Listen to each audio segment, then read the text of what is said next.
직원 여러분 안녕하십니까? 폭염과 더위 속에서도 3주기 인증을 준비하신다고 얼마나 수고가 많으신지 모르겠습니다. 다음 주에 인증이 잘 되도록 우리 화이팅 한번 할까요? 네. 준비! 화이팅! 화이팅! 화이팅! 예, 감사합니다. 이걸 한번 해드리고 싶었습니다. 오늘 저는 여러분들에게 어떻게 사시겠습니까? 하는 제목으로 한번 생각을 해보겠습니다. 삶을 살아가는 두 가지 자세가 있습니다.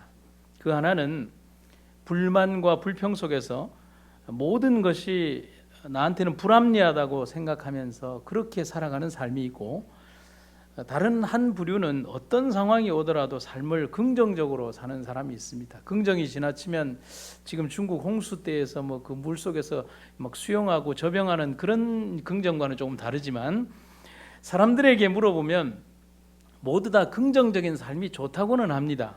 그런데 정작 대부분의 사람들은 긍정적인 삶이 좋다고는 하지만 실제 살아가는 것은 부정적인 삶을 대부분 살아갑니다.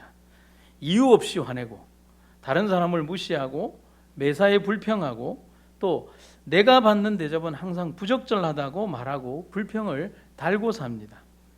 그런데 한번 생각을 해보면 내가 화를 내거나 미워한다고 해서 얻어지는 것이 없습니다. 여러분, 우리들이 차를 운전하다 보면 옆에서 강하게 누군가 끼어들거나 혹은 앞에 차가 굉장히 더디 가고 천천히 갈 때 남자분들은 1번 삐, 2번 삐, 삐, 3번 삐, 삐, 삐 욕을 합니다.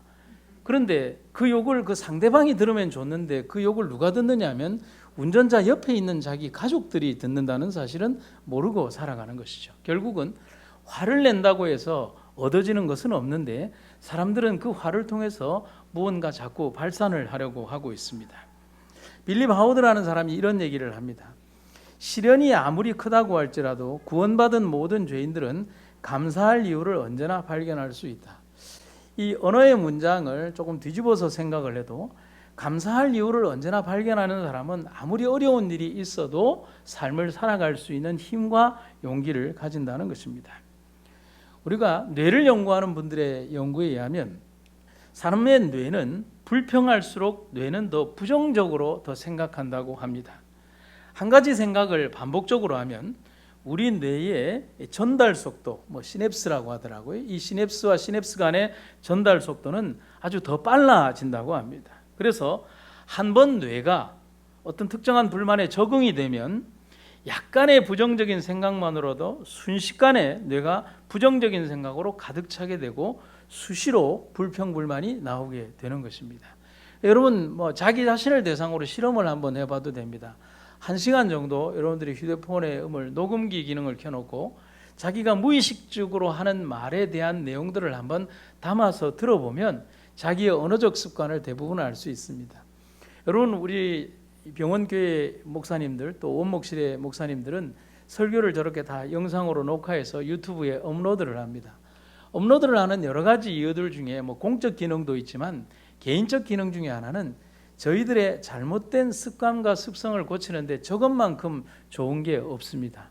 그래서 예를 들면 우리 한사랑 목사님 같은 경우는 계속 이렇게 보면 혀를 약간씩 내미는 것이라든지, 저 같은 경우는 자꾸 코를 이렇게 만지는 습관이라든지, 그다음에 몸을 이렇게 약간 이렇게 좌우로 흔드는 습관이라든지, 또 언어적인 문제도 있습니다. 제가 어느 날 듣는데 보니까 제 언어적 습관 가운데 뭐가 엄청나게 많이 반복되느냐 하면 것입니다, 것입니다, 했던 것입니다, 하는 것입니다라고 하는 것입니다라고 하는 이 말이 굉장히 반복되는 것입니다. 또 합니다. 그래서 제가 들고 있는 이 설교 노트에는 제가 전문 설교를 이렇게 설교 노트에 써서 어떻게 하느냐면 언어적 실수를 극복하기 위해서 전문 설교를 위해서 원래 설교 분량의 약 2배 정도의 원고를 씁니다. 그러면 A4 분량으로 이렇게 글자 크기는 11텍스트 정도로 해서 간격의 길이는 150 라인 정도로 해서 빽빽하게 쓴 글씨 자체에서 한 10장 정도를 합니다. 그러면 그렇게 하면 설교가 2시간이 넘어갑니다. 그러면 그 상태에서 쓰고 싶은 얘기들을 막 쓰고 이제 한 다음에 어떻게 하냐면 그것을 잘라내는 과정을 하는 것입니다. 여러분, 부풀리는 과정보다 힘든 것이 뭐냐면은 잘라내는 과정입니다. 다이어트도 그렇잖아요.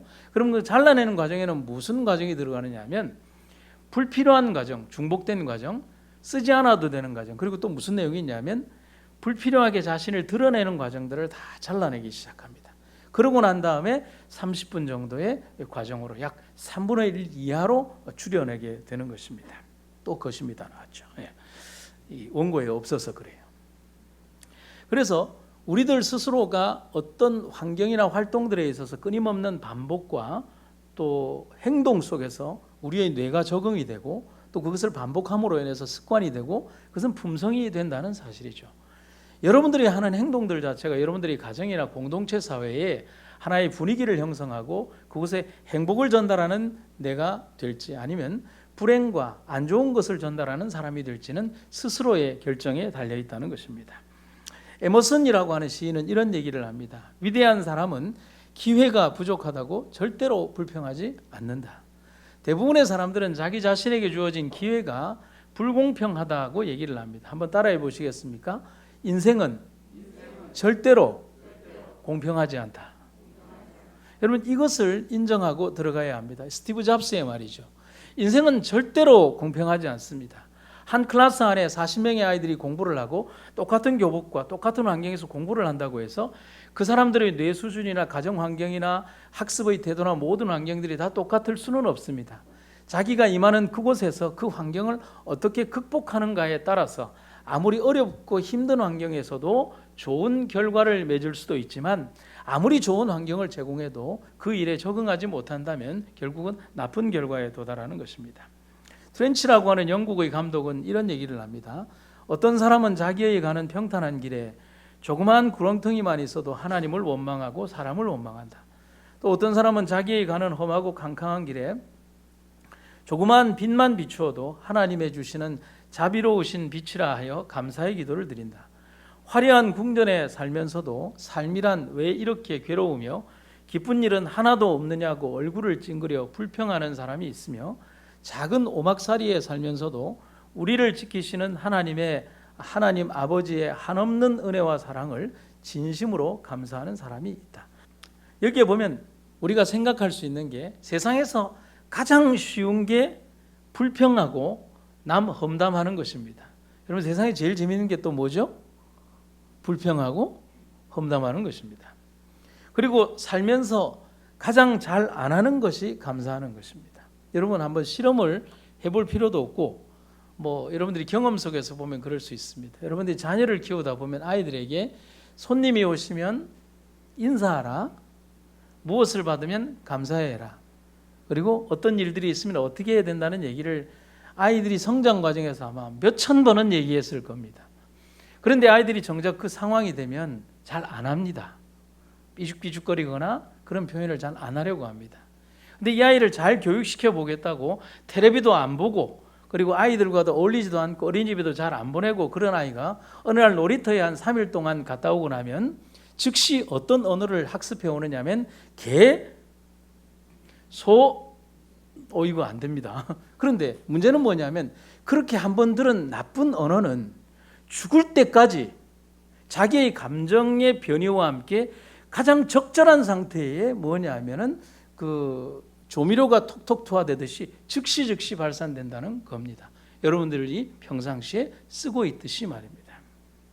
그래서 삶의 사소함에서 감사할 많은 것들이 눈에 보이기 시작하면 여러분들이 희망이 있어요. 정말 힘들고 어려운데 좋은 것을 생각하면 희망이 있어요.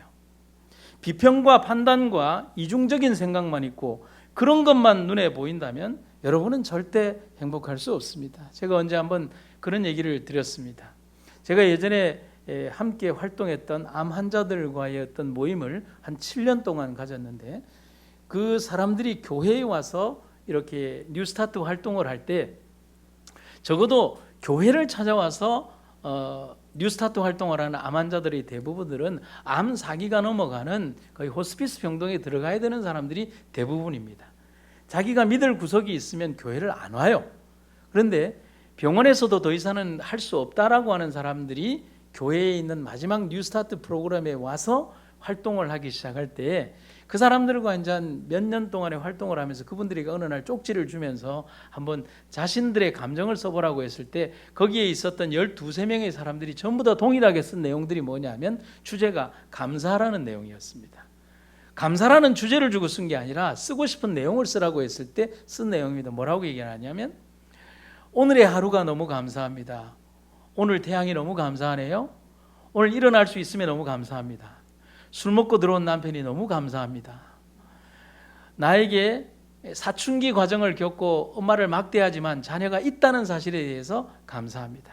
여러분, 그분들이 지금 감사라고 생각하는 많은 것들이 그 이전에 없었던 것들이 갑자기 생겨난 것이 아니죠. 자기가 가장 불우한 환경에 있으면서 희망과 긍정을 찾기 시작했을 때 자기의 눈앞에 보이지 않았던 그저 평범하게 물처럼 흘러갔던 많은 것들 속에서 감사를 깨닫게 되는 겁니다. 그런 분들은 희망이 있고 많은 분들이 치유함 받는 것을 봤습니다. 한번 생각을 해보시죠. 감사는 색깔도 없고 맛도 없고 냄새도 없고 더더욱 보이거나 만지지도 못합니다. 그러나 정말 중요하고 이상한 것은 그것을 소유한 사람은 행복하다는 겁니다. 여러분, 저는 여러분들이 행복했으면 좋겠습니다. 그리고 나도 그렇게 행복했으면 좋겠습니다. 그래서 시편의 기자는 한창 어려움을 겪고 있을 때 이런 감사를 얘기를 합니다. 여호와께서 내게 주신 모든 은혜를 무엇으로 보답할꼬. 다윗이라는 사람이 쓴 이 시에서 그는 평생에 겪었던 수없이 많은 죽을 수밖에 없었던 환경과 어려움, 고통 가운데서의 삶을 정리하면서 이 모든 것들이 하나님께서 내게 주셨던 은혜였고 그것에 대하여 감사하며 살게 되었다는 사실입니다. 여러분, 여러분이 지금 신앙인이거나 비신앙인이거나 하는 것이 중요한 게 아닙니다. 감사는 믿음이 있는 사람만의 특별한 소유물이나 전유물이 아닙니다. 누구나 감사함을 가질 수 있죠. 여러분들이 마음속에서 감사함을 가지고 가족을 대하고 친구와 이웃과 동료를 대하면 여러분들의 삶의 주변이 행복함과 기쁨으로 가득 차게 될 겁니다. 인증이 다가오면서 삶이 전부 다 날카로워지고 내 날카로움이 다른 사람들에게 칼처럼 던져질 때 그것을 당연함으로 생각할 것이 아니라 그 칼끝을 무디어서 사람들에게 격려와 희망을 주는 아름다운 꽃냄새를 풍길 수 있는 우리가 되기를 간절히 바랍니다. 제가 마지막으로 한 얘기를 들려드리겠습니다. 2000년 7월 30일 정지에 있던 차량에 술을 마시고 이미 작은 사고를 내고 도망치던 갤로퍼가 돌진해 와서 충돌을 했습니다. 그 충격으로 받친 차량은 앞차를 추돌하고 튕겨져 나와서 중앙선을 넘어 건너편에서 오던 차와 다시 충돌을 했습니다. 그러면서 그 차량은 두 바퀴를 돌아 다시 그 갤로퍼에 부딪혔습니다. 음주운전자가 낸 7중 추돌 사고였습니다. 그런데 추돌을 당한 차 안에는 이지선이라는 대학생이 타고 있었습니다. 참 예쁘죠? 그런데 그녀는 구조되지 못한 상태에서 차가 폭발을 했고 그녀는 화염 속에서 정신을 잃었습니다. 이지선 양의 오빠가 정신을 차린 것은 차가 빙글빙글 돌고 있을 때였습니다. 오빠가 일어나서 옆을 보니까 조수석에 앉아있던 동생이 보이지 않았습니다. 튕겨져 나간 것이죠. 그래서 그 자리에서 바로 안전벨트를 풀고 열려진 창문으로 어떻게 나왔는지도 모르게 순식간에 빠져나와서 조수석 쪽으로 돌아왔습니다. 혹시 동생이 그 옆에서 떨어졌는지 알아보기 위해서였습니다. 그러나 동생은 거기에 없었습니다. 그때 무심코 오빠가 차 뒤쪽을 보니까 흰 양말을 신은 동생의 다리만 이렇게 보였습니다. 갤로퍼와 그 차 사이에 다리가 걸쳐져 있었고, 근데 문제는 이미 동생의 상체가 불길에 휩싸여져 있었습니다. 충돌과 함께 연료통이 터졌고 차가 몇 바퀴 돌면서 불이 붙은 것이었습니다. 동생이 그 불 위로 떨어졌고 충돌로 인한 충격으로 이미 정신을 잃은 상태였습니다. 오빠는 동생을 꺼내려고 두 다리를 잡고 끌어당겼지만 움직이지 않아서 상체를 위로 띄우듯 당겨서 동생을 끄집어냈다고 합니다. 오빠는 불길에 휩싸인 동생을 보고 급한 마음에 불을 끄려고 동생을 껴안았습니다. 그때 오빠의 팔에도 불이 붙었고 순식간에 피부가 타서 벗겨졌습니다. 그래도 오빠는 입고 있던 티셔츠를 벗어서 불을 껐습니다. 불을 다 껐을 때쯤 택시기사 아저씨가 수건을 들고 와서 도와주었고, 구출한 지 얼마 있지 않아서 차량은 폭발을 했습니다. 병원으로 옮겨진 이지선 양은 신체의 55%의 3도의 화상을 입었고, 수차례의 대수술 끝에 의식이 겨우 돌아왔습니다. 의식이 돌아온 후에 이지선 양이 가장 처음 한 말은 지금이 몇 년도야 라는 말이었습니다. 여러분, 그 뒤부터 그녀의 삶은 상상할 수 없는 고통의 삶이 시작이 되었습니다. 여러분, 세상에서 가장 힘든 환자가 화상 환자라고 하죠. 그 고통이 너무 심해서 이지선 양은 오빠에게 나를 왜 살렸냐고, 왜 거기에서 죽게 놔두지 왜 나를 살렸냐고, 지금 나를 죽여달라고 그렇게 얘기를 했습니다. 오빠는 그 이후로부터 동생을 살린 기쁨이 아니라 동생에게 고통을 안겨준 것에 대한 자책감으로 살 수밖에 없었습니다. 40번이 넘는 긴 대수술과 긴 재활치료, 포기하고 싶은 수없이 많은 순간을 지나고 그녀는 삶을 그렇게 이어갔습니다.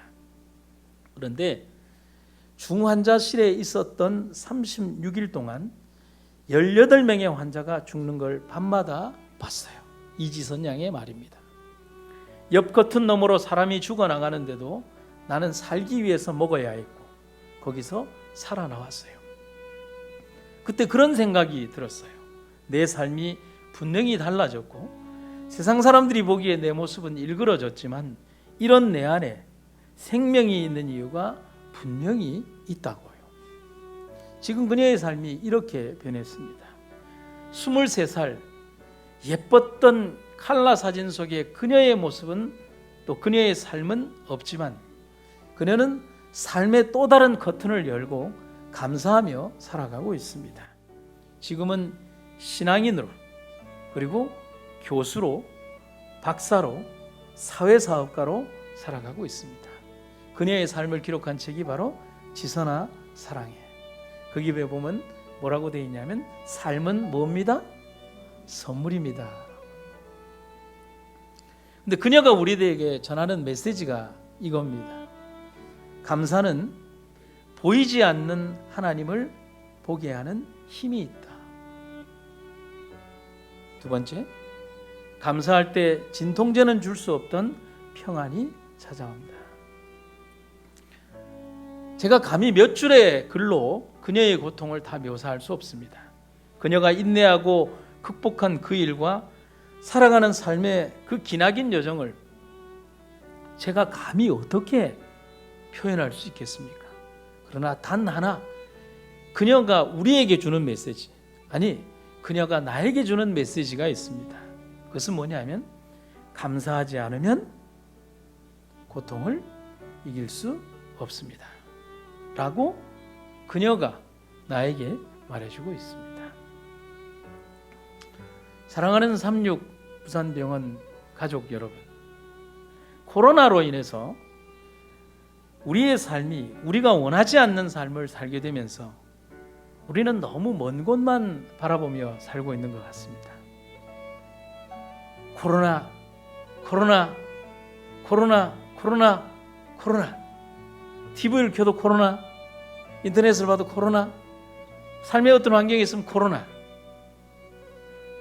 근데 정말 우리 일상 속에서 중요한 것은 평범한 삶이 가장 중요합니다. 코로나가 안 중요하다는 게 아니에요. 여러분, 코로나가 범람해도 여러분, 우리는 밥 먹잖아요. 코로나가 뉴스에 도배돼도 우리는 직장을 나왔잖아요. 그리고 돈 벌지 않습니까? 우리는 일상을 잊지 말아야 합니다. 그리고 그 속에서 가장 기본적이고 평범한 것 속에서 있어야 하는 감사함의 생애를 잊지 말아야 하는 것입니다. 살아가면서 우리들에게 주어진 삶에 아무리 어려운 환경들이 우리들에게 주어진다 하더라도 그런 때일수록 흙탕물 속에서 아름다운 연꽃이 피어나듯이 우리의 삶이 어렵고 힘들수록 다른 사람도 힘들다는 것을 인정하고 감사함으로 그 사람의 어깨를 격려하고 또 이렇게 안아주면서 서로가 서로에게 힘이 되어주는 그런 공동체가 우리는 되어야 된다고 생각합니다. 가장 평범한 삶 속에서 감사할 수 있고, 또 내 가족의 삶을 보며 감사할 수 있고, 힘들고 어렵지만 내가 두 다리와 두 팔로 일할 수 있다는 것에 대한 감사를 하고 있고, 땀 흘려 노력한 것에 대해서 25일이면 정확하게 내 통장에 봉급이 들어온다는 것에 대해서 또 감사할 수 있고, 그런 의미에서 저는 우리의 삶이 감사함으로 살아가기를 바랍니다. 여러분, 감사는 입술로 하는 게 아닙니다. 삶에서 표현하는 것이죠. 그래서 여러분, 사랑하는 사람들, 함께하는 사람들, 여러분의 가족들에게 진실한 감사를 전하라고 하나님이 명령하고 계십니다. 이 감사에 대한 명령은 여러분들에게 그냥 했으면 좋겠다가 아니라 하나님께서는 인류를 만드시면서 사람이 감사할 것을 명령하고 있습니다. 마지막으로 짧은 문장 같이 한번 읽어보고 마치도록 하겠습니다. 같이 한번 읽어볼까요? 시작. 그러니까 감사, 그럼에도 감사, 그럴수록 감사, 그것까지 감사. 오늘 하루 속에서 여러분들이 행복한 삶을 영위하고 또 아름다운 삶의 주인공들 되시기를 간절히 바랍니다. 기도하겠습니다. 사랑하는 아버지, 500명 우리 직원들의 삶을 인도해 주셔서 감사합니다. 힘들고 어려운 삶, 또 우리들에게 주어지는 어렵고 힘든 환경들, 모든 것들이 우리들에게 부정적으로 다가오지만 그러나 우리가 행복하지 않아야 될 이유가 되는 것은 아닙니다. 그 속에서 우리는 아름다운 꽃을 피우고 땀 흘려 일하고 사랑하는 가족들을 위해 힘써 일할 수 있는 오늘이 있어서 더욱 감사합니다. 하나님께서 우리의 삶에 함께 하시고 우리가 얻기 힘든 수없이 많은 힘들고 어려운 난제들에 함께 하셔서 이 하루를 복되게 하여 주시옵소서. 3주기 인증을 멋지게 통과하고 하나님 안에서 정말 아름다운 결실을 맺는 우리 병원과 직원 되기를 간절히 바라며 예수님 이름으로 기도드립니다.